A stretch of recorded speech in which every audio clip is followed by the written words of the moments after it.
Hermano, buenas noches, buenas tardes, después de una semana que no nos vemos. Bueno, vamos a orar para comenzar y ya entonces vamos a ir dándole un poquito acá. Padre, tú eres bueno, Señor, tu misericordia es para siempre, te damos gracias, permites estar aquí, nos permites, Señor, entender tu palabra, estudiar un poquito más, ampliar un poco más nuestro conocimiento, Señor. Permite que esto sea de bendición para nuestras vidas, que podamos sacar de aquí, Señor, material para que podamos servirte mejor y para poder conocerte mejor también a ti, Señor. Bendice la semana mientras estamos estudiando y que tu nombre se glorifique también en nosotros, Padre Celestial. En el nombre de Jesús, amén. Bueno, unidad 8, vamos a estar viendo hoy los reinos, tanto cuando estuvo el reino unido, y después cuando estuvo dividido. Vamos a ver, ustedes tuvieron que haber visto ahí básicamente los libros de Crónicas y Reyes, o Reyes y Crónicas en ese orden, ambos libros de Reyes y ambos libros de Crónicas, que en la Biblia hebrea es un solo libro, Reyes y Crónicas. La única razón por la que se traduce, o al menos en la traducción que tenemos nosotros, son dos libros, como ustedes saben, ya lo hemos dicho una pila de veces, es porque la cantidad del libro, el tamaño del libro era muy difícil para ponerlo todo en un solo rollo. Y en aquel tiempo no había grúas para mover un rollo, y entonces tenían que estarlo llevando al santuario y leerlo, y era más fácil, más manuable, dividir el libro a la mitad, o el rollo a la mitad, y poder tener dos rollos. Lo opuesto sucede con los profetas menores, que eran pequeños escritos, y era más fácil tenerlos todos en un solo rollo, porque tan pequeño escrito se podía perder, y era mejor tener un solo rollo de los profetas menores. Por lo tanto, vamos a cubrir hoy los dos de Reyes y los dos de Crónicas. Esto lo que narra es el periodo del reino, la monarquía, en el tiempo de Israel, a partir de Saúl, siendo Saúl el primer rey de Israel, y después, eventualmente, hasta la caída del reino del sur, de Judá, por mano de los babilonios en el 586. Si ustedes son buenos para las fechas, una de las tres fechas que ustedes deben recordar en cuanto al Antiguo Testamento, que les va a ayudar mucho para poder ubicarse ustedes en la historia del Antiguo Testamento, es la fecha de la muerte de Salomón, 931 antes de Jesucristo, la fecha de la caída del reino del norte, 731 creo que es, vamos a verlo más adelante ahora, antes de Cristo, y la caída del reino del sur, 586 antes de Cristo, por manos de los babilonios. Si ustedes logran entender esas tres fechas, cualquier profeta del Antiguo Testamento, ustedes van a poder entender dónde estaba ubicado cada cual. Y cuál era la función o el contexto político de cualquier evento o profeta del Antiguo Testamento. Este es el periodo de la monarquía, que comenzó con Saúl, como vimos la semana antes pasada, siendo Saúl el rey que el pueblo quería para ser igual que todos los demás. Y Dios les dice, bueno, para que ustedes vean lo que significa ser un país como todos los demás, yo les voy a dar a ustedes a alguien que va a hacer con ustedes como hacen todos los reyes con todos los demás. Y les da a Saúl. Saúl reina casi 40 años sobre la nación unida entera, todas las tribus de Israel. Saúl era ¿de qué tribu? ¿Alguien se acuerda? Benjamín. Era la tribu de Benjamín, la tribu más pequeña en ese momento, por la razón que había pasado con los jueces. Y Saúl tiene un reinado malísimo, es un fracaso desde el punto de vista religioso, político, militar, en todas las esferas, pero sirvió para que el pueblo supiera cómo es que son los demás. Y al final del día, Dios trae a quien él había escogido según su corazón, que era el rey David, y con el rey David, segundo de Samuel capítulo 7, versículo 12, la promesa mesiánica de que algún día a raíz de la simiente de David se iba a levantar el que iba a regir a la nación de Israel. Ese es Cristo. Y eso es lo que vamos a ver. A partir de ese momento, a partir de esa promesa, vamos a darnos cuenta de que todo el Antiguo Testamento, incluyendo Reyes, Crónicas y los libros que vinieron después, se encargaron muy bien de centrarse y enfocarse en esa nación de Judá, porque de ahí vendría el Salvador, como vamos a darnos cuenta ahora que pasó con el reino del norte. Y bueno, después Salomón, el segundo rey después de Saúl, segundo rey ya dentro del propósito divino. Vamos a ver un poquito algunas cosas de esto acá hoy en el día de hoy. Lo que quiero que ustedes vean acá es que Reyes y Crónicas muestran las decisiones que se tomaron en Israel, o muestran cómo las decisiones que se tomaron en Israel afectaron a la nación entera. ¿Okay? Esto es lo que vamos a ver acá. Cómo es que lo que se planeó, las cosas que se fueron coordinando en Israel y los planes que hicieron afectaron a toda la nación de una manera u otra. Estos libros muestran, independientemente de todo el juicio, la bendición de Dios a la nación y cómo sus pecados los llevaron a la destrucción. Ambas cosas, Dios bendiciendo a la nación cuando hacían las cosas correctas y Dios eventualmente llevando a la nación al cautiverio, ambas naciones después que se dividieron, producto del pecado de cada uno de ellos. En otras palabras, el autor principal de ambos libros es Dios, guiando a su pueblo según sus propósitos eternos. Primero y segundo de Reyes completan la historia del reino de Israel. El relato continúa donde terminó segundo de Samuel. O sea, en otras palabras, Reyes contesta la pregunta de quién será el que se sentará en el trono después de David. Porque así termina segundo de Samuel, con un David viejo, con un David ya listo para morir, y se nos deja la puerta abierta de quién va a ser esta persona que viene a ponerse en el trono cuando David muere. Y ahí empieza Primero de Reyes con esta pregunta, con el Salomón siendo la persona que sucede a David, y al mismo tiempo termina dividiendo el reino, esta persona.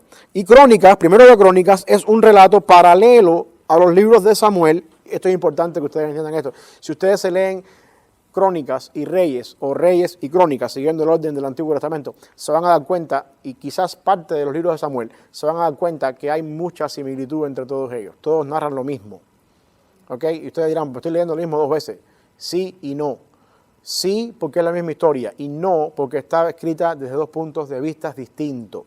Y esto es lo que hace la historia o los libros diferentes, y la razón por la cual fueron escritas y puestos en el Antiguo Testamento. Reyes, los libros de Reyes, por lo general, se escribieron por mano de aquellas personas que se encargaban de ser los cronistas o los copistas de los reyes. Hoy en día, en el tiempo antiguo se usaba que había un escribano o un secretario o una persona que apuntaba en libros todo lo que los reyes hacían, sea bueno o sea malo, y se quedaba guardado como un registro histórico. Hoy en día tenemos la prensa, tenemos otras cosas para saber lo que hacen los presidentes y las naciones y los países. En aquel tiempo se escribía todo eso. Y eso es, por lo general, los reyes. Después fue editado, por supuesto. Alguien tuvo que editarlo porque alguien tuvo que escribir cuando ya no había reyes qué pasó en el cautiverio. Y las crónicas es lo mismo, pero desde el punto de vista de un sacerdote. ¿Ok? O sea, tiene un sentido más religioso, un sentido más teológico. Y nos vamos a dar cuenta de eso más adelante. Así que la gran diferencia está en esto. Es un relato paralelo a los libros de Samuel desde una perspectiva sacerdotal. Y segundo de Crónicas es un relato paralelo a los libros de Reyes, también desde la perspectiva sacerdotal. Estos libros parecen haber sido escritos más tarde, obviamente, y se cree que las Crónicas es lo último que se escribió del Antiguo Testamento. Aunque nosotros no lo tenemos en orden cronológico, y en la Biblia suya aparece que Malaquías es el último libro del Antiguo Testamento, la realidad apunta a que lo último que se escribió en el Antiguo Testamento fue las Crónicas. Y se escribieron ya en un tiempo, después que vinieron del cautiverio, después que pasaron 70 años de esclavitud, una persona quien haya sido mirando para atrás todo lo que Dios había hecho pasar al pueblo y al mismo tiempo interpretando las razones por las cuales el pueblo pasó por todo lo que pasó. Así que están escritos desde una perspectiva ya después que las cosas pasaron y al mismo tiempo interpretando los eventos de la historia. Mientras que Reyes nos dice lo que pasó, Crónicas nos dice la interpretación de lo que pasó. Mientras que Reyes nos dice que Salomón tuvo 1000 mujeres y 300 concubinas, Crónicas nos dice entonces que producto de esa cantidad de mujeres, Salomón pecó. O sea, Crónicas nos da la interpretación de muchos eventos que Reyes nos da como un hecho. ¿Por qué razón? Porque la persona que está escribiendo es un sacerdote que está interpretando las cosas de manera aplicativa a la nación de Israel, para que aprendan a no cometer los mismos errores otra vez, una vez que ya venimos del cautiverio. Ok, estamos aquí. Reyes y Crónicas. Estoy en la página 122, ahí donde están los bosquejos del libro. Primero y segundo de Reyes se pueden dividir básicamente en la vida de Salomón, primero de Reyes, capítulo 1 al 11, después el reino dividido, primero de Reyes 12 a segundo de Reyes 17, y por último Judá, desde segundo de Reyes 18 hasta el capítulo 25, que es el final del libro. Las crónicas, por otro lado, se pueden dividir como una lista de genealogías grandísimas, del capítulo 1 al 9, lo más tedioso que usted puede leer en la Biblia es eso, listas de nombres y nombres y nombres y nombres y nombres, Y ahí en esa lista de nombres aparece un poquito más el nombre de Jabes, que la gente han hecho un rezo de Jabes parecido a la Ave María, que nada que ver con eso. Sencillamente Jabes fue un hombre que oró al Señor que le ampliaran un poco el territorio, más nada que eso, no hay nada mágico en esa oración de Jabes. La idea con esa lista de nombres es básicamente demostrar la fidelidad de Dios. Ningún versículo y capítulo en la Biblia está puesto por gusto. Dios nos da, o quien escribe las crónicas nos da esa lista inmensa de nombres por tribus para que entendamos cómo es que Dios fue fiel con un pueblo nombre por nombre.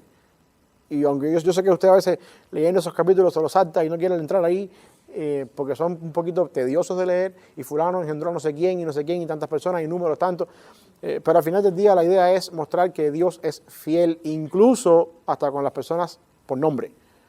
¿Ok? Después tenemos el capítulo 10 al capítulo 29, la vida de David, en segundo de Crónicas.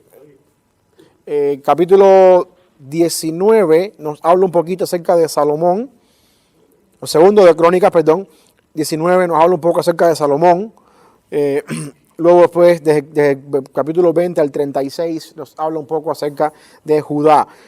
Noten ustedes que en los dos se habla un poco, se toma tiempo para hablar de Judá, independientemente de que ya el norte ha habido cautiverio, se queda Judá, y ambos libros se centran en Judá, no solamente por el hecho de que fue el último que quedó antes del cautiverio, sino por la razón de que acuérdense que había una promesa mesiánica de David.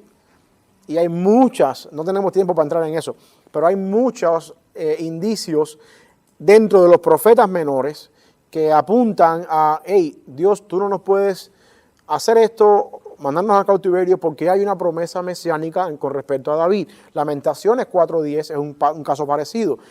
Habacuc 3.13 es un pasaje también parecido, donde las personas estaban esperando en Mesías, estaban esperando el cumplimiento mesiánico, y el mismo Habacuc batalla con Dios, o podemos decir argumenta con Dios, como Señor, ¿cómo es que tú nos vas a sacar al cautiverio con un país más malo que nosotros, cuando el ungido de Jehová es quien está supuesto a reinar? El ungido de Jehová, por supuesto, el que venía de David. Ese es el argumento teológico que Habacuc pone delante de Dios en capítulo 3, versículo 13.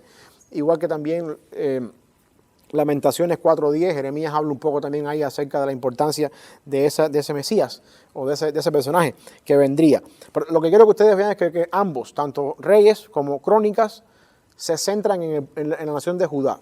No solamente por el hecho de que fue la última que fue al cautiverio, sino porque hay una promesa mesiánica ahí, que está todavía sin cumplirse y que no se cumple hasta Mateo 1.1. ¿Ok? La otra cosa que ustedes deben tener en cuenta ahí, en página 122, es el nombre Asera o Astarte o Astarot, depende de la traducción que usted esté leyendo en la Biblia. Esta era la esposa de Dios Baal, el dios de los cananeos. Y en la creencia de los pueblos paganos, la fertilidad de la tierra, el hecho de que hubiera una cosecha fértil, dependía de la relación sexual entre Baal y Astarte o Astarot. Por lo tanto, esto dice mucho de que los templos de adoración a Baal eran orgías, porque esa era la forma en la que adoraban a Dios, esa era la forma en la que ellos adoraban con el propósito de que hubiera una abundante cosecha, y esto fue abominación delante de los ojos del Señor. ¿Ok? Ese nombre es importante porque se hace mencionar mucho ahí. Esto es una introducción, un poquito. Vamos a entrar al día 1, página 123. Vamos a ver acá. Introducción a los libros de los reyes y de las crónicas. Estos libros, como dijimos ya, continúan la historia del pueblo de Israel. Se nos muestra a Salomón como el que sustituye a David y algunos de sus eventos más destacados. Y se narra también la división del reino. Al morir Salomón, la nación se dividió. 10 tribus se fueron al norte, las cuales siguieron llamándose Israel. En algunos profetas menores se refieren a ellas como Efraín. La razón por la que se refieren a ella como Efraín es porque de las 10 tribus del norte, Efraín fue la tribu más grande, la que más población tenía. Y muchas veces los profetas menores usan el nombre de Efraín para referirse a las 10 tribus en general de Israel. La razón para eso es porque el nombre Israel, refiriéndose a 10 tribus del norte, es ambiguo, porque Israel no solamente tuvo 10 hijos, sino que Israel tuvo 12. Por lo tanto, dentro del término Israel también incluye Judá y Benjamín, que estaban al sur. Así que muchas veces los profetas menores, cuando se querían referir a las tribus de Israel del norte, usaban el nombre Efraín, porque era la más grande y más numerosa de todas ellas. Y se quedan al sur, como dije ya, Judá, que se queda al sur, compuesta por la tribu de Judá y la tribu de Benjamín. Y si ustedes se fijan, hay una división en el reino en cuanto a dos personas importantes en la historia de la nación de Israel, que ustedes lo hemos visto ya en todo el tiempo que hemos estado viendo acá, en cuanto a las dos mujeres esposas de Jacob. Los hijos de Raquel conforman la tribu del sur, Judá y Benjamín, porque, Judá no tanto por José, sino más bien por la idea de que Benjamín estaba en al sur y la primogenitura de Judá, y los hijos de Lea se quedan más bien por la parte de arriba. Por un tiempo los reinos existieron lado a lado. Debido al pecado, Dios envió el cautiverio del norte en el año 722, fecha que ustedes deberían acordarse, y el reino del sur también cayó en cautiverio debido al pecado en el 586, casi unos 100 años después, también por mano de los babilonios. Es importante que ustedes entiendan que el reino del norte cae en mano de Asiria, mientras que el reino del sur cae en mano de Babilonia, porque para el tiempo en que Judá es capturada, los babilonios habían conquistado a Siria. Eso se da un poquito en la historia paralela de la historia universal.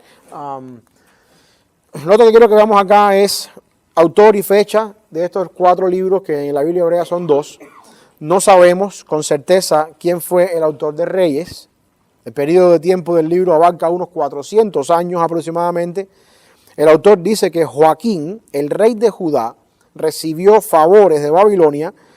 Esto ocurrió alrededor del año 561 a.C., por lo tanto el autor debió haber escrito el libro después de esa fecha. ¿Okay?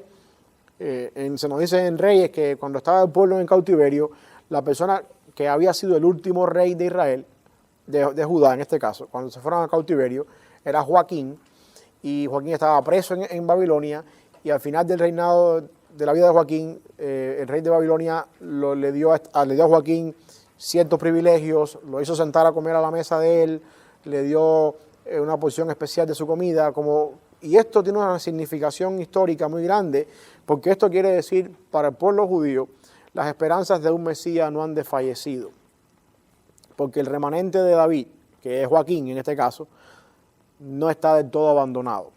Dios levantó al rey de Babilonia y lo sacó de la prisión, lo hizo parte de la corte real. Ellos vieron cierta esperanza mesiánica otra vez volver a nacer, con el simple hecho de que el rey de Babilonia le dio ciertos privilegios a quien había sido el último rey antes del cautiverio. Pero el hecho de que Reyes narre este evento, que ocurrió aproximadamente por el 561, nos da a entender de que quien sea que lo haya escrito vivió después de eso, porque si no, no lo hubiera marcado ahí. Por otro lado, el libro no indica que el exilio había terminado. Eso es otro detalle interesante. Y esto quiere decir entonces que el libro fue escrito, por lo tanto, antes del año 539 después de Cristo, porque esa fue la fecha cuando el exilio terminó, cuando fue dado el edicto por parte del rey que hizo que los cautivos regresaran. Así que lo que quiero que ustedes entiendan es esto. El libro tuvo que haber sido escrito en un momento después de que el rey de Judá fuera restaurado de alguna manera, pero antes de que el edicto de regresar fuera dado. ¿Ok? ¿Me entienden? ¿Me van a entender? Por estos dos eventos. Quien escribió el libro de los Reyes o quien lo editó en su forma final, lo tuvo que haber hecho en ese tiempo. Antes del fin del cautiverio, pero después de que se les restauró el rey Joaquín. En ese periodo de tiempo. El propósito de los libros de los Reyes es afirmar que Dios es el Señor de la historia y es un Dios que interviene en la vida de su pueblo. La idea es esa. Independientemente de la sinvergüencería y el pecado de la nación de Israel, Dios interviene y es el que está moviendo la historia según sus propósitos eternos. Y el propósito es relatar la historia de los reinos de Israel y Judá hasta su caída, señalar la maldad de los reyes del norte y cómo su desobediencia llevó al cautiverio a cada rey, y cada rey al mismo tiempo es evaluado según su obediencia y fidelidad al Señor. En otras palabras, si vamos a ver los libros desde fuera, podemos llegar al punto de decir que el propósito fundamental de los reyes es demostrar que la monarquía en Israel también fue un fracaso, como lo fue también el tiempo de los jueces. Dios siempre fue fiel en todas las etapas que Israel vivió como nación, mientras estaba en Egipto, Dios nunca se olvidó de ellos. El pueblo era infiel, servía a los dioses egipcios. Mientras estaban en el desierto, Dios nunca se olvidó de ellos. El pueblo andaba en pecado, en desobediencia y en infidelidad al Señor, en incredulidad. Cuando conquistaron la tierra prometida, Dios siempre fue fiel y el pueblo fue infiel con los dioses paganos, lo cual los jueces fueron el instrumento que Dios usó para eso. En la monarquía, Dios fue fiel y el pueblo fue infiel. Y cada uno de los reyes que reinó en el pueblo de Israel, algunos fueron buenos, algunos fueron malos, pero por lo general fue un fracaso la monarquía, porque al final terminamos viendo cómo ambas naciones son llevadas al cautiverio por culpa del pecado. Así que eso nos da un patrón a nosotros. Eso nos da un patrón a nosotros de poder entender el Antiguo Testamento. Hasta ahora, en cada etapa de la historia del Antiguo Testamento, Dios es fiel, el pueblo no es fiel. O sea, en otras palabras, no dice Marcos Witt, que lo tomó de la Biblia, Dios de pactos. Dios cumple sus pactos, el pueblo no. Y eso es lo que estamos viendo a partir de ahora como a un patrón que se repite. Egipto, desierto, tierra prometida, monarquía. Todo el mundo es infiel. En cada etapa de la historia, Dios sigue siendo fiel. Y en medio de la infidelidad del pueblo, Dios sigue siendo fiel. Por eso es que Pablo después le puede decir a Timoteo, si fuéramos infieles, ¿el qué? Él permanece fiel. Porque Él no se puede negar a sí mismo. Así que ese es el propósito, de alguna forma, en sentido general, de los reyes. Los reyes empiezan su historia con el comienzo de la monarquía, con Saúl y con David eventualmente, y termina con la debacle del cautiverio por culpa de las desgracias de la monarquía. Okay, es así mismo como los jueces empieza con una generación que toma la tierra prometida después que muere Josué, y vamos viendo cómo va de mal en peor, de mal en peor, de mal en peor, hasta que es un desastre cuando terminamos al final del libro de los jueces, que todo el mundo hacía lo que bien le parecía. Así empezamos el libro el periodo de los reyes. Vemos a un Saúl puesto por Dios para que el pueblo entienda cómo no debe ser un rey. Vemos a un David levantando un reino, unificando un reino, entregándole a su hijo Salomón el reino en su mejor esplendor. Vemos a Salomón llevando la economía y el imperio a un nivel como nunca antes en la época de oro, y a partir de ahí empezamos a ver una declinación para atrás, hasta que llegamos al cautiverio. Lo mismo que sucede en el tiempo de los jueces, en un periodo más corto, sucede en el tiempo de la monarquía a largo plazo. Así mismo como hubo ciertos jueces que se levantaron para defender al pueblo, hubo ciertos reyes buenos, sobre todo en la parte del sur, en Judá. Ninguno sirvió para nada en el norte. Y vemos cómo es que eventualmente termina todo con un cautiverio. Lo que quiero que vean es eso, un patrón repetitivo. ¿Por qué razón? Porque al final del día, en cada repetición de este patrón, se nos deja saber lo que les acabo de decir. Dios sigue siendo fiel cuando nosotros somos infieles. ¿Ok? Vamos a ver las crónicas. Presentan una historia de Israel paralela a 2 de Samuel y Reyes, y la lista genealógica, como dije ya, tiene como propósito interpretar la historia de Israel. Lo otro es que el relato comienza con la última batalla entre Saúl y los filisteos, o sea, empieza un poquito antes de los reyes. Los reyes empiezan con el reinado de David, porque Samuel terminó con la muerte de Saúl. ¿Ok? Sin embargo, las crónicas empiezan un poquito antes, la última batalla del rey David, del rey Saúl y los filisteos, y concluye con el decreto de Ciro, rey de Persia, que dio fin al cautiverio. Por lo tanto, esto quiere decir que quien escribió crónicas lo escribió después del cautiverio, porque sí nos narra que el cautiverio terminó con ese decreto del rey de Ciro. Después de la muerte de Saúl se narra el reinado de David con énfasis en los planes de construir el templo. A diferencia de Reyes, que se nos habla un poco de cómo David venció a los enemigos, las campañas militares de David, Crónicas se centra en los planes del rey David de construir el templo. Una vez más, ¿por qué razón? Porque fue escrito desde un punto de vista sacerdotal. Y esto es lo que le importaba a un sacerdote, el templo, el lugar de adoración, el lugar donde Dios habita en medio de ellos. Luego, el segundo libro continúa con Salomón y la construcción del templo, que es el centro principal, y se centra en Judá, porque ahí en Jerusalén, siendo la capital de Judá, fue donde se construyó el templo. ¿Ok? O sea que Crónicas se centra más bien en la parte espiritual, la parte sacerdotal, la parte, diríamos, pastoral, religiosa. Y el templo es fundamental en esto porque el templo, dentro de la mentalidad judía, es la casa de Dios. Y si no tenemos templo, Dios no mora entre nosotros. ¿Ok? No sabemos quién fue el autor de las crónicas. Es claro que fue después del exilio, porque se nos narra en el libro de Crónicas el decreto del rey Ciro de regresar a los cautiverios. Por esta razón es obvio que fue después del exilio, y es posible que el escritor haya sido alguno de los levitas que servían en Jerusalén, algunas de las personas que estaban al tanto del sacerdocio ahí. Así que esto es un poquito el día 1, una introducción a estos dos libros, a Crónicas y a Reyes, que en nuestra Biblia son 4 libros, pero en la Biblia hebrea son 2 libros. ¿Alguna duda hasta aquí con esta introducción para pasar al día 2? A ver, el reinado de Salomón, entonces, primero de Reyes, del 1 al 11. Estoy en la página 125 del libro de ustedes. Salomón llegó al trono, si ustedes entienden un poquito de béisbol. ¿Alguien sabe de béisbol acá? Ok. Salomón llegó al trono en la tercera base. Esto es lo mismo que decir en el fútbol. Salomón llegó al trono para poner el gol, ahí de delantero, ahí ya. Todo el trabajo de avanzar del medio campo hasta la portería contraria, David lo hizo. ¿Ok? Todo el levantar todo el imperio, el levantar toda la nación, eso lo hizo David. Todas las conquistas de los jebuseos y fereceos, heveos y toda la cantidad de feos, eso, David lo había hecho. Y ya David le entregó a su hijo un reino sólido, establecido, unificado, los enemigos habían sido subyugados. Salomón lo que le tocó fue levantar el templo, que era lo que faltaba por hacer, y por supuesto todas las cosas que después él hizo desde el punto de vista económico, y la paz, por supuesto, de un imperio en paz, sin tiempo de guerra, proveyó un ambiente para el desarrollo económico y la prosperidad en la nación de Israel. Durante el reinado de Salomón, Israel alcanzó su mayor extensión territorial.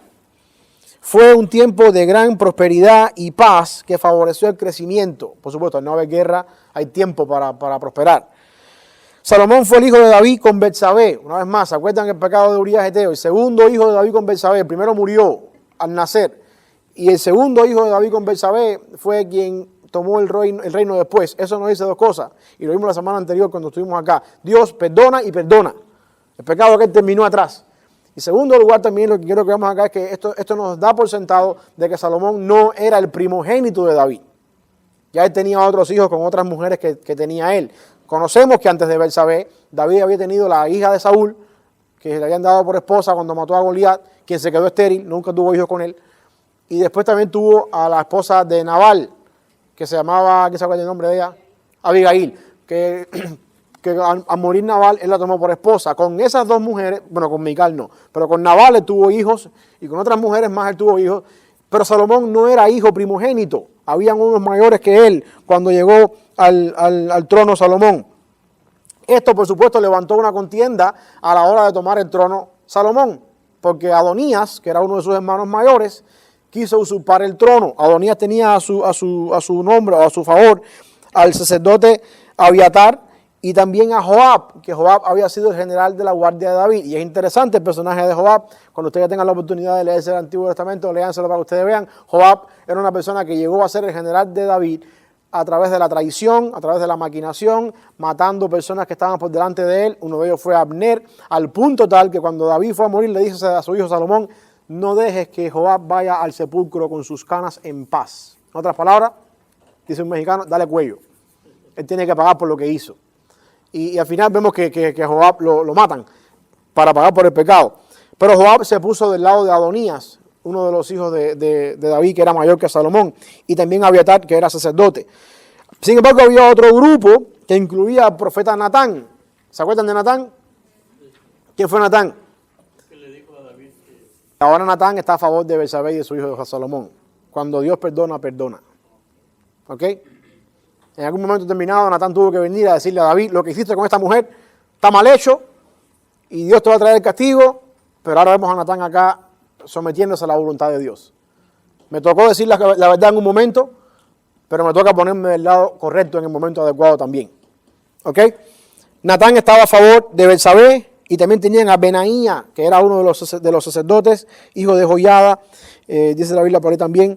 Estos querían que Salomón sucediera a David y hablaron con David a punto de morir. Y entonces David, hizo hacer toda la ceremonia, hizo que Salomón se montara en su mula y fueran al lugar a Hebrón y lo coronaran como rey. Y ustedes saben la historia ahí. Interesante notar también la idea de la mula. ¿Por qué razón? Ya pudieron hacer la conexión ya. Jesús entró a Jerusalén montado en una mula. ¿Okay? El hijo de David viene a reinar montado en una mula. Por eso es que cuando los judíos en la entrada triunfal vieron esto, al momento dijeron, Hosana, porque hicieron la conexión. El hijo de David montado en una mula, Salomón montado en una mula, el rey de paz. Hicieron al momento la conexión y empezaron a gritar, Hosana, bendito el que viene en nombre del Señor. Y por supuesto esto hizo que Salomón pudiera subir al trono con mucho más rapidez y tirar a un lado las maquinaciones de su hermano Adonías. Salomón confirmó su reinado con rapidez. La muerte de Adonías fue una de las cosas que dieron paso a esto. Al morir Adonías, los hermanos que quedaban de David se dieron cuenta, los hermanos que quedaban de Salomón se dieron cuenta, ya, no vamos a meternos más ahí porque nos va a pasar igual que Adonías. Y ustedes saben lo que pasó con Adonías, si se lee en la historia. Adonías, cuando se dio cuenta que estaba ya perdido, que su hermano era rey, que él le salió mal la patraña, fue a pedirle perdón a su hermano, y su hermano le dijo, si estás tranquilo, va a estar bien la cosa contigo. Y sin embargo después Adonías, parece que no le bastó eso y quiso volver a probar fuerza de nuevo, y le dice a Betsabé, la madre de Salomón, yo quiero que me den por esposa a una muchacha joven, virgen, que habían usado para que cuidara a David cuando David estaba a punto de morir. ¿Ok? Y esto tiene una implicación. Esto quiere decir, en el contexto hebreo, la última esposa del rey se convirtió en la esposa del hijo del rey, por lo tanto el hijo del rey debe ser el rey, no Salomón. Esa era la maquinación por donde venía Adonías. Pero Salomón era astuto. Y Betsabé viene a donde está Salomón y le dice, óyeme, tu hermano quiere esto. Y Salomón se da cuenta porque Salomón era astuto y dice, se está buscando la vida, mátenlo. Y al final dice, el consejo que te di de que te estuvieras tranquilo no te valió, y le dieron cuello. Y al mismo tiempo eso hizo que el reino de Salomón se consolidara. Ahora, esto también es cumplimiento de una profecía que Natán dijo a David, nunca se apartará la espada de tu casa. ¿Ok? Acuérdense siempre de eso, por el pecado de Betsabé. Así como él mató a Urías, incluso ya posiblemente después de muerto David, vemos que todavía este pecado sigue avanzando. En otras palabras, esto es una aplicación pastoral, nada que ver con lo que estamos aquí. Muchas veces es un momento de placer en nuestra vida. Nos fastidia la vida hasta incluso después que nos morimos. ¿Ok? Salomón confirmó su reinado con rapidez y la muerte de Adonías, el destierro de Abiatar, que Abiatar había sido el sacerdote que había ungido a Adonías como rey, lo votaron, lo expulsaron de la nación, y también la muerte de Joab, que había sido el general del ejército que se había puesto al lado de Adonías. Esto hizo que los enemigos que tenía Salomón ahí de cerca estuvieran todos quietos y su reinado se fortaleció. Salomón fue un gran rey, fue un excelente líder, y en vez de pedir otra cosa en algún momento determinado de su vida, pidió sabiduría. Ustedes saben la historia. Dios se le apareció, ¿qué tú quieres que te haga? Y no, yo no soy muy joven para lidiar con este pueblo, dame sabiduría. Y Dios le dijo, por cuanto pediste esto y no pediste ni riqueza, ni la vida de tus enemigos, ni ninguna otra cosa, te voy a dar la sabiduría más grande del mundo, pero también te voy a añadir en todo lo que no pediste. Y automáticamente después de ese pasaje, tenemos la historia de las dos mujeres que vienen a ver a David a Salomón con un niño que se murió la noche. ¿Se acuerdan de la historia? Que Salomón le dice, dividan al niño en la mitad, y la madre salió, no, dénselo a ella, y al momento, no, el hijo es de ella. Esa historia se nos pone ahí para que sepamos que de verdad Salomón fue sabio, para que veamos la sabiduría de Salomón puesta en acción, y entendamos que Dios le concedió a él ser un rey sabio de verdad. Estoy en la página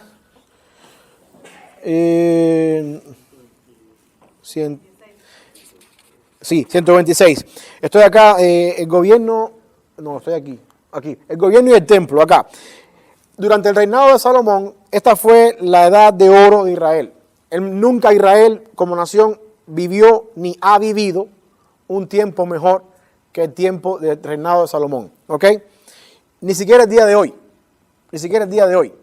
Ni siquiera hoy, después del año 48, que se hicieron nación otra vez, o fueron reconocidos como nación, hasta el día de hoy, nunca Israel ha tenido un tiempo tan glorioso. Por supuesto, en lo que vale tener en cuenta eso, como fue en el tiempo de Salomón. La economía y la influencia de la nación se extendieron. Su alianza con Hiram, el rey de Tiro, le ayudó a construir el templo y proveyó la oportunidad de exportar cosas desde Israel hacia Tiro. hicieron buenos convenios a través de la economía. El problema con eso era que mantener un reino a tanto lujo costaba muy caro. Imagínense que Salomón tenía nada más 1000 mujeres. ¿Cuánto costaba Macy para cada mujer?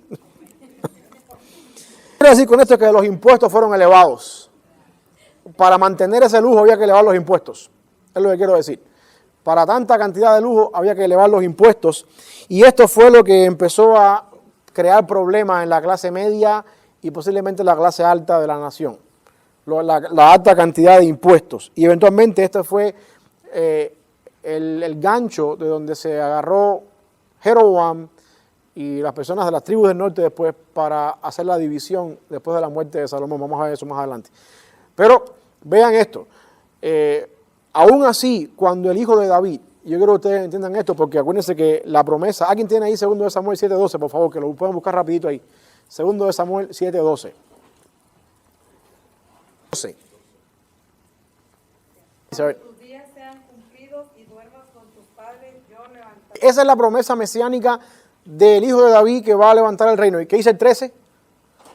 Dice, Ajá. Yo afirmaré para siempre el trono de su... Okay. Vean eso ahí, porque pareciera ser que Salomón cumple esa profecía. Él edificará casa en mi nombre. Salomón fue el que hizo el templo. Y yo edificaré para siempre, ¿cómo que dice?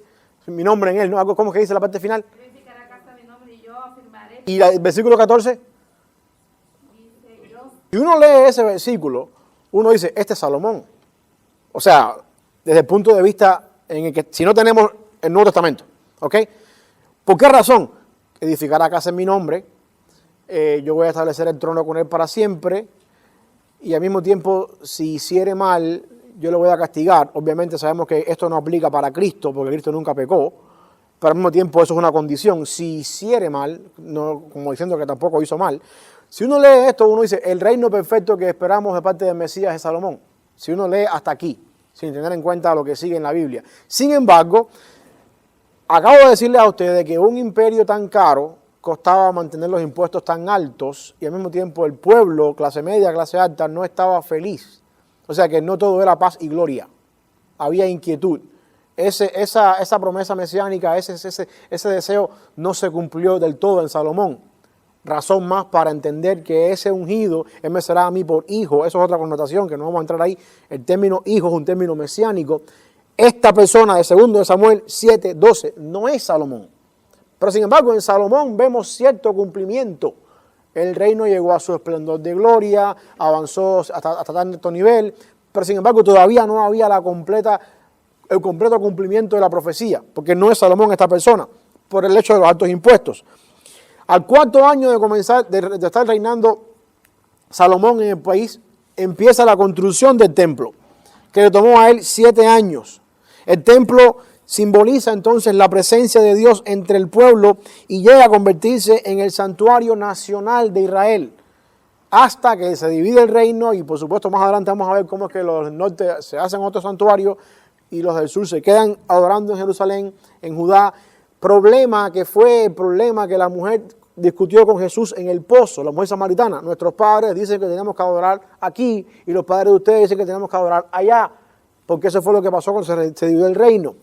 Pero sin embargo el concepto es este acá: 7 años de construcción del templo, Dios habita en medio de ellos, pero todavía nos damos cuenta de que Salomón no es el personaje de 2 Samuel 7:12. ¿Por qué razón? Vamos a ver más adelante.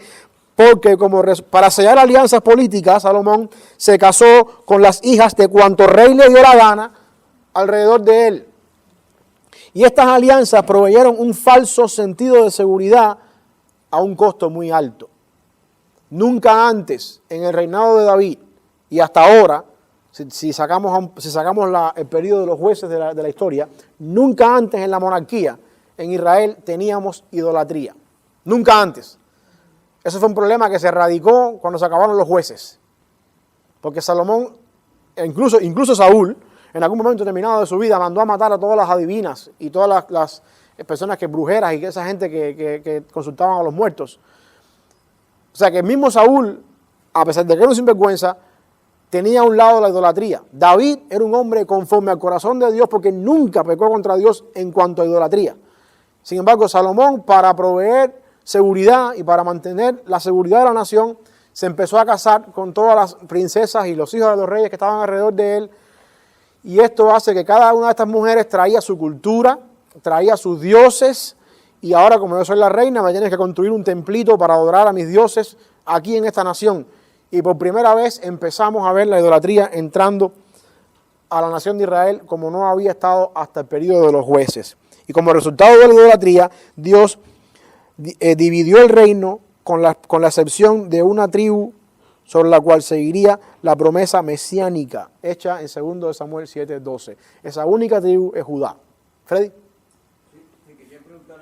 Salomón fue sabio en el sentido de que él le pidió a Dios sabiduría, Dios se la concedió, y Salomón fue sabio. Por eso es que narré la historia de la mujer con las dos mujeres con el hijo que murió. Sabio en ese sentido. Salomón se dedicó a ser sabio, a estudiar los proverbios, los libros de los Eclesiastés, Cantares, todo eso se atribuye a él. Sabio en ese sentido, pero su sabiduría no fue algo que él usó para no pecar. A ver, no sé si me van a entender estas palabras. Fue sabio, una persona que podía hacer buen liderazgo, quizás buena capacidad administrativa, buenos consejos de vida, pero eso no lo eximió. Su sabiduría no fue al punto de ser una persona que no pecara. O sea, su sabiduría falló en entender, si yo me caso con estas mujeres que son extrañas y paganas, estoy abriendo la puerta a la idolatría. Hasta ahí no llegó la sabiduría de Salomón. O sea, lo que quiero decir es que la sabiduría no tiene nada que ver con el discernimiento espiritual. A ver si lo pongo mejor así. Fue sabio, como hay muchas personas ahí que son sabias en el mundo entero, que pueden hacer buenos negocios, que pueden hacer no sé cosas, pero no tienen ningún discernimiento espiritual. Una cosa es sabiduría y otra cosa es discernimiento espiritual. Yo creo que esto es lo que vemos en el caso de Salomón acá. Mucha sabiduría, mucha capacidad, mucho poder militar, mucho poder, pero nada que ver con la posibilidad de ver las cosas a largo plazo. Y el problema a largo plazo. Que eso es lo que es la parte, diríamos, discernimiento, que quizás en algún momento se puede confundir un poquito con sabiduría. ¿Ok? ¿Algo más? Que el día 3, estoy en la página 128. Día 3, la división del reino. Para el año 931 a.C., la nación de Israel se dividió en dos reinos. Después de 40 años de paz y prosperidad, 40 de David y 40 de Salomón, vamos a ponerle 80, la idolatría había dejado sus consecuencias en la nación de Israel. Algunos factores que contribuyeron a la división del reino: la rivalidad entre las tribus de Israel. Acuérdense que de dónde pertenecía David, ¿de qué tribu? Judá, por supuesto, por ser el estado de donde es el rey, hay más privilegios. Y si esto vamos a priorizar a Judá y los demás tribus, oye, todo lo de ustedes para Judá. Y si ustedes se fijan en el mapa de Israel, se van a dar cuenta que las tribus de Israel, la tribu que más extensión territorial tiene es precisamente Judá. Y las demás tribus estaban, oye, nos tienen un poco aquí echando a un lado. ¿Qué pasa? Los dos reyes que llevan a la nación a su gloria y esplendor son de Judá, David y Salomón. Y había cierta rivalidad entre las tribus. Una razón más para entender de que no toda la perfección de Salomón es exacta al punto de decir, este es el Mesías. ¿Ok? La otra cosa importante es que los altos impuestos fueron una razón para dividir el reino. Vamos a ver más adelante por qué razón. La ambición política de Jeroboam. Jeroboam era otra persona, no para confundirlo con Roboam, dos personas diferentes. Roboam es el hijo de Salomón, que sucede a Salomón en el trono, y Jeroboam era una persona que no tiene nada que ver con esta historia, que era una persona que estaba expatriado en Egipto porque era enemigo de Salomón. Salomón lo quería matar y Jeroboam huyó a Egipto y en algún momento determinado le dijeron, Dios te va a dar a ti. ¿Se acuerdan? No sé si ustedes saben la historia. Hubo un profeta que se le apareció a Jeroboam y le dijo, golpea cuantas veces quieras en el piso con algo. Y él golpeó 10 veces. Y dice, bueno, si hubiese golpeado más, te hubiésemos dado a todas las tribus de Israel, pero como nada más que golpeaste 10, estamos a dar 10 tribus de Israel. Y lo que quiero decir con esto es que a Jeroboam le hicieron la promesa de que algún día él iba a ser rey de 10 tribus. Y él se tuvo que ir corriendo a Egipto, huyendo de Salomón, que lo quería matar, porque él era el enemigo de Salomón. Y ahora que Salomón había muerto, ya él sabía que tenía una promesa hecha para él, y viene con astucia a querer manejar las cosas. Y este Jeroboam es el que dirige a las 10 tribus del norte a la petición delante de Roboam y le dice, óyeme, tu padre cuando era rey, nos puso los impuestos muy altos. Escucha lo que te vamos a decir, bájanos los impuestos y te vamos a servir. Y Roboam, dándosela de que era sabio, dijo, bueno, denme 3 días para pensarlo y yo vengo después en 3 días. Y Roboam le pidió consejo a los ancianos y a los jóvenes. Los ancianos le dijeron, sí, baja los impuestos, ya es demasiado, esto es demasiado. Y los jóvenes dijeron, oye, como tú vas a estar así doblegándote, doblega los impuestos, duplica los impuestos. Le hizo caso a los jóvenes, echó a un lado el consejo de los ancianos y se paró delante del pueblo y le dijo al pueblo, mi padre a ustedes los pisoteó con escorpiones, yo voy a ser peor que mi padre. Si mi padre les cobraba el 50%, yo voy a cobrarles el 100% de los impuestos. Y Jeroboam fue el que dijo, pues entonces nada que ver contigo. Y dijo una frase importante, a tus tiendas, oh Israel. Y esto fue lo que marcó la división para siempre del reino. Así que este Jeroboam fue el primer rey de las tribus del norte y al mismo tiempo el cabecilla de la división en todo lo que estaba pasando acá. Y su necedad, la necedad del hijo de Salomón, fue también la que llevó otro factor para poder dividir el reino. Roboam subió al trono después de la muerte de su padre y no tuvo la sensibilidad para entender al pueblo. Roboam peleó una vez, después que el pueblo se dividió, peleó, hizo guerra con la nación del norte para volver a reunificar el reino. Sin embargo, Dios le advirtió por un profeta, deja esto así, porque esto es algo que yo quiero que sea así. Y hasta ahí terminó la historia del reino dividido. Por lo tanto, desde el año 931 a.C. hasta el año 586 a.C., existirían 2 naciones independientes para siempre. Judá al sur, con su capital en Jerusalén, e Israel al norte, con la capital en Samaria. Y así van a estar hasta siempre. Con la división, el templo que había construido Salomón quedó en la parte del sur, en Jerusalén, en la parte que le pertenecía a Judá. Y Jeroboam, que era el que estaba en el norte ahora, dice, bueno, si la gente de mis tribus, que son las 10 tribus que quedaban, con excepción de Benjamín y de Judá, tienen que ir a Jerusalén a adorar, eso es un problema. Porque entonces se van a hacer aliados de ellos y vamos a volver a unir el trono y voy a perder el reino. Y se le ocurre una idea genial, dice, ¿sabes qué? Vamos a construir 2 becerros de oro, vamos a ponerlo en Dan, en la frontera de Dan y en Betel, o sea, la frontera del norte y del sur, de lo que era el reino del norte, y que entonces estas personas de las tribus de aquí adoren en estos 2 lugares, para que no tengan que ir a adorar a Jerusalén. Vemos una vez más que el primer rey del norte empezó haciendo las cosas mal hechas y adorando a la idolatría. Y de esa manera, quizás por una intención política o por algo más, alejó al pueblo del Señor. Este pecado fue condenado grandemente por los profetas en el período de los reyes. Todos los profetas del Antiguo Testamento vivieron en el período de los reyes. Y todos los profetas condenaron de alguna forma esto que había pasado acá. Día 4, y estoy avanzando porque según allá me quedan 9 minutos y me quedan todavía 2 días por avanzar. La caída del reino del norte, segundo de Reyes 13 al capítulo 17. ¿Okay? La nación del norte se alejó de Dios a pesar del ministerio de profetas buenos, como Elías, Eliseo y otros más, entre ellos los más famosos eran Elías y Eliseo. Aún así se alejaron de Dios para siempre y debido a su pecado cayeron en cautiverio en el año 722 ante Asiria. Importante, de todos los reyes que tuvo la nación del norte desde el año 931 hasta el año 722, casi 200 y tantos años, ninguno sirvió para nada. Ninguno fue bueno delante del Señor. Todos fueron sinvergüenza, empezando por Jeroboam, que puso los 2 becerros en Dan y en Betel. Ninguno fue bueno. Y eso, por supuesto, lo hizo en el cautiverio en el año 722. El mejor periodo de este reino del norte fue casi al final de su vida, antes del cautiverio, con otra persona que se llamaba Jeroboam también, que no es el mismo Jeroboam primero. Por lo tanto, es un Jeroboam segundo. Este Jeroboam segundo, que por supuesto era descendiente de aquel Jeroboam primero que dividió el reino, reinó por 41 años en la nación del norte. Y llevaron a cabo un tiempo de prosperidad, un tiempo de expansión territorial. El mismo Jonás profetizó, el peso lo tragó, profetizó que este reino del norte iba a tener un buen ministerio bajo Jeroboam. Y para el momento en que Jeroboam es rey por 41 años en la nación, el imperio del norte vive en un momento de esplendor y gloria, al punto de que nadie puede pensar que el cautiverio va a venir. Estamos en el mejor momento del mundo, ¿cómo vamos a caer en manos del enemigo ahora? Sin embargo, Independientemente de toda la gloria de este tiempo, después de esto la decadencia fue rápida. Jeroboam II murió en el año 747. Hagan la matemática.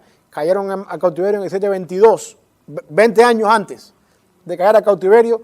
Muere Jeroboam II y después de esto 4 reyes se disputan el reino entre ellos con traiciones, asesinatos, maquinaciones, se matan unos a otros y en un periodo de 20 años se van todos a la quiebra y caen en manos de Asiria. O sea, lo que se construyó por tantos años, por supuesto la mano de Dios nunca estaba ahí porque todos eran idólatras, se destruye en un periodo de 20 años.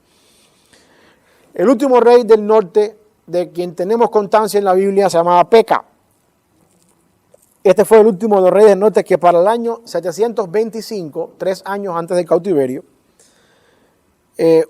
un rey de Asiria llamado Salmanasar, hizo un sitio en la ciudad de Samaria y conquistó el resto del reino del norte. El asedio duró 3 años. Samaria estuvo sitiada por 3 años, desde el 25 al 22. Y ahí, tomaron la ciudad y se llevaron a todo el mundo. Siguiendo las políticas que tenía el imperio asirio, todas las tribus del norte fueron dispersas por todo el imperio asirio y estas tribus nunca más se volvieron a reunir. ¿Ustedes nunca han oído la frase, las tribus perdidas de Israel? ¿Nunca esa frase nunca la han oído? Son esas 10 del norte. Los asirios tenían una política de conquistar. Ellos llegaban a un lugar, conquistaban un país y la población de ese país la diseminaban por todas las partes que tenían ellos de conquista. ¿Para qué? Para evitar una revuelta. Si nosotros somos Bellavista ahora y nos conocemos y tenemos esta como nuestra iglesia y viene mañana un enemigo y nos conquista y nos lleva al lado allá de la San Cooper y nos mantenemos allá, nosotros podemos conspirar y levantarnos, vamos a hacer un ejército, vamos a luchar. Pero si nos ponen regados por toda la ciudad, donde no tenemos contacto unos con otros, no existe la posibilidad de que nos reunamos otra vez y hagamos una revuelta. Y los asirios tenían esa táctica cuando conquistaban. Por esa razón, las 10 tribus del norte fueron diseminadas por todo el imperio asirio, se mezclaron con las personas con las que ellos vivían, se casaron entre ellos, vivieron entre ellos, y nunca más tenemos un momento en la historia donde las 10 tribus del norte se vuelven a juntar como una nación otra vez. Nunca más. Por eso es que judíos y samaritanos no se trataban en el tiempo de Cristo. Porque los judíos del sur, que sí mantenían su identidad, vieron siempre a los samaritanos como mestizos, paganos, mezclados. Por sus venas corría sangre gentil. Y por eso es que preferían darle la vuelta a Samaria para ir al norte sin tener que atravesar por en medio de ellos. Y por eso es que dice Juan 4 que la mujer samaritana en el pozo se asombró cuando Jesús le pidió agua. Porque dice Juan, porque judíos y samaritanos no se tratan. Todavía puede ser que usted llegue ahora, vea a un judío y le diga, yo soy de la tribu de Efraín. Y puede ser que sí, que haya cierta forma de mantener para atrás un linaje, pero entre ese linaje hay mezclas y hay combinaciones con otras naciones y esto los judíos lo veían mal. Así que la famosa frase, las tribus perdidas de Israel, son las 10 del norte. ¿Ok? Que nunca más se volvieron a encontrar. Día 5, vamos a ver la caída entonces del reino del sur. ¿Ok? A partir del año 722, es decir, desde cuando cae el imperio del norte, existió solo un reino, el del sur. Muchos de sus reyes fueron infieles, pero hubo otros que sirvieron al Señor, como en el caso de Ezequías, el caso de Josías y otros más. Ezequías hizo unas reformas religiosas que mostraron su deseo de servir y obedecer a Dios, destruyó los lugares altos, quitó las imágenes de acera y entre otras cosas más que hizo. En el año 701, Asiria puso un asedio contra Jerusalén. Eso está en el libro de Isaías. Sin embargo, por providencia divina, Dios libró a la ciudad. ¿Se acuerdan de la historia esta que estoy hablando? Cuando estaba la ciudad sitiada y estaban todos muriéndose de hambre ahí, unos leprosos fueron afuera y dijeron, vamos a morirnos, si nos morimos, que nos morimos, y llegaron allá al campamento de los asirios que estaba fuera de la ciudad y se dieron cuenta que todo estaba vacío y estaba lleno de comida y empezaron a festejar y dijeron, vamos a decirle a la gente que se fue el enemigo. Y fueron allá a la ciudad y dijeron, no hay nadie. Y la ciudad salió y vieron todo el campamento asirio, todo despojado y con riquezas y con todo. ¿Se acuerdan de lo que estoy hablando? Es ese caso acá. Por providencia divina, Dios libró la ciudad, demostrando así que el tiempo de la conquista o del juicio sobre Babilonia o sobre Judá aún no había llegado. Después que se muere Ezequías, viene el personaje más malo y sinvergüenza que tuvo todo el reino del sur. Era Manasés. O sea, ¿cómo es posible que de un padre tan bueno como lo era Ezequías y temeroso del Señor, nazca el sinvergüenza más malo que tuvo como rey en el reino del sur, que era Judá, que era en este caso Manasés? Razón más para entender en cuenta que lo que uno hace con los hijos tiene mucho que ver, más bien con la crianza de los hijos, tiene mucho que ver aquí. Los hijos no son lo que hacemos nosotros, sino lo que le enseñamos. No estamos hablando de paternidad ahora, pero aquí tenemos un caso importante. Uno de los mejores reyes del norte, del sur, da como hijo a uno de los peores reyes que ha tenido el sur, por no decir el peor. Manasés fue completamente el lado opuesto de su padre. Este fue el peor de todos los reyes de Judá. Volvió otra vez a construir el mal, todo lo que su padre había destrozado, los ídolos, el pecado, todo eso lo trajo otra vez para atrás. O sea, todo lo que su padre hizo a favor de Dios, él lo echó todo para atrás y aún más todavía. Después que Manasés muere, viene Josías, que era el nieto de Ezequías y al mismo tiempo hijo de Manasés. Y trajo algunas reformas que produjeron un importante despertar de fe en el pueblo. O sea, aquí tenemos tres reyes en los extremos. Ezequías, extremadamente piadoso y temeroso del Señor. Manasés, un anticristo. Y después tenemos a Josías, otra vez en el lado de Ezequías. Esto quiere decir que hay un balance en los extremos completo. Esto produjo un despertar en el pueblo, pero sin embargo, ya la nación estaba completamente condenada al cautiverio. Y este Josías, la declinación de la nación vino con una serie de eventos después de la muerte de Josías. Porque Josías murió en una batalla, si ustedes conocen un poco de historia universal, la batalla de Carquemis, cuando se unió Babilonia con Egipto y Asiria, las tres grandes potencias de aquel tiempo se fueron a la guerra y Josías ahí se puso a favor de los babilonios y para detener al emperador Necao, depende de la traducción que usted está leyendo, para su avance, y Josías muere en esa batalla en manos del faraón egipcio, de Necao o Neco lo mata, y al mismo tiempo con Josías, al morir Josías, muere toda la posibilidad de restauración de la nación. Esto trajo, por supuesto, eventualmente otros reyes, gobernadores que fueron puestos ahí por los babilonios, hasta que al final del día, en el año 586, ya el imperio está llegado a la condena y mueren. Dios trae juicio como tal aquí. Y hay varios eventos ahí que adelantaron la caída del reino del sur. Entre ellos están, por ejemplo, la caída de Asiria. Asiria cae en manos de los babilonios. El imperio babilonio se extiende ahora a todo lo que antes pertenecía a Asiria. También luego la batalla de Carquemis, donde muere Josías, por supuesto, donde ahí Josías muere y se acabó la posibilidad de un rey piadoso. Y al mismo tiempo el sitio de la ciudad y eventualmente la caída de la ciudad. Con eso termina lo que es el reino dividido y el reino unido. Si pudiéramos nosotros resumir todo eso en algo importante, en una sola frase, como dije al principio, la monarquía fue un fracaso, en el sentido de que tampoco el pueblo llegó a hacer lo que Dios esperó de ellos. La otra cosa importante es que Dios se mantuvo fiel, asimismo como fue fiel también en el tiempo de los jueces, como fue fiel también en el tiempo en el desierto, en el tiempo en que estaban en Egipto. Dios siempre sigue siendo fiel. Así que, ¿qué vemos acá en Reyes y Crónicas? Vemos un pueblo que empieza a ser una nación ya establecida, vemos una nación subir económicamente con la monarquía y con personas piadosas como David, Salomón, y a partir de ahí un declive de 400 y pico de años que duró toda la monarquía entre el Reino Unido y el Reino Dividido, donde todo fue de mal en peor, al punto de que Dios los llevó al cautiverio por el simple hecho de que tenían que pagar el pecado. Algo interesante que vemos acá, y esto se los dejo para que piensen en esto. En Oseas, que vivió en este tiempo de los reyes también, Oseas predice el cautiverio y habla del cautiverio como un instrumento de Dios para juicio por culpa del pecado de la nación de Israel.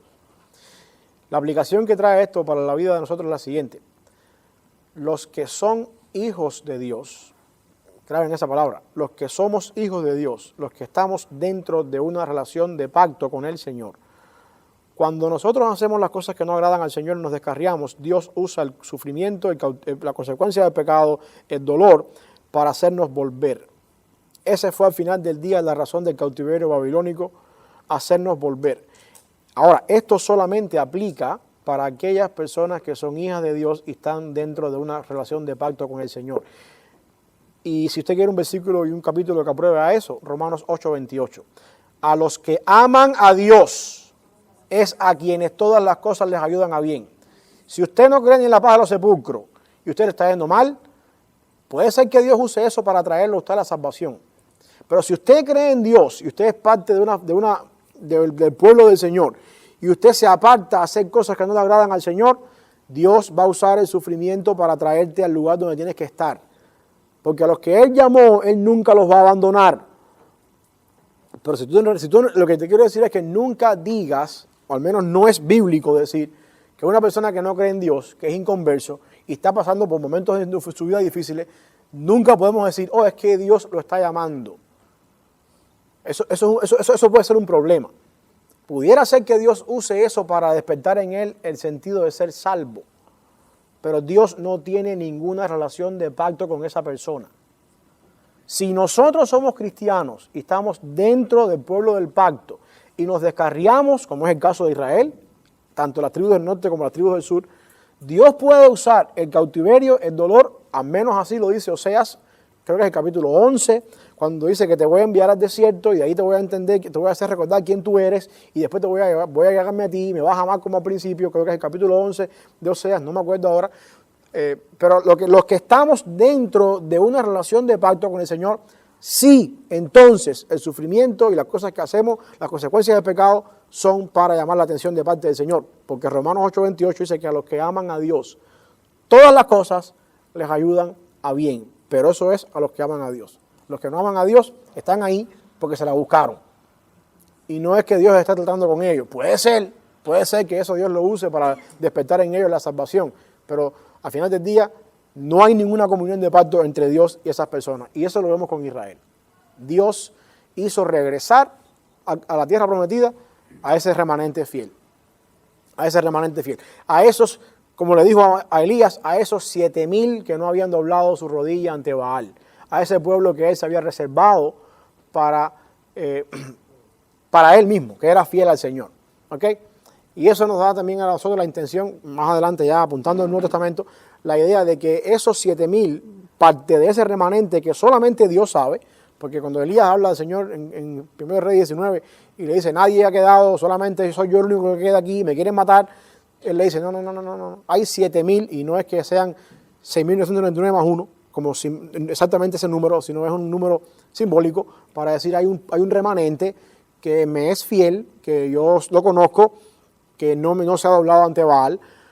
Dentro de ese remanente, de ese pueblo de Dios, de ese pueblo que es llamado para hacer un pacto delante del Señor, entra después la iglesia en el Nuevo Testamento.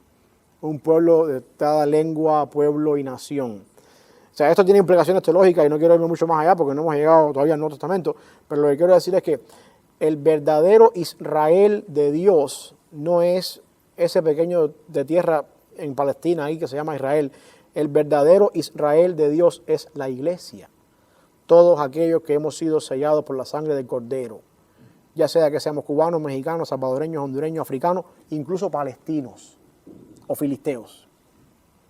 ¿Alguna pregunta, alguna duda? Me pasé 6 minutos nada más.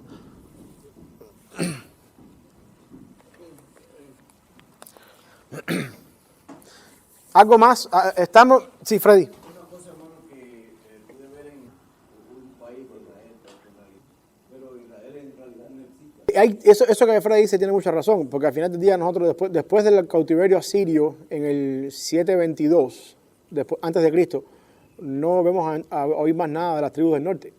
El Nuevo Testamento empieza hablando y se nos habla de una Samaria, se nos habla de los samaritanos y se nos habla de una tierra, la tribu de Judá, y Judá es donde permanece la promesa, por el simple hecho de la promesa mesiánica.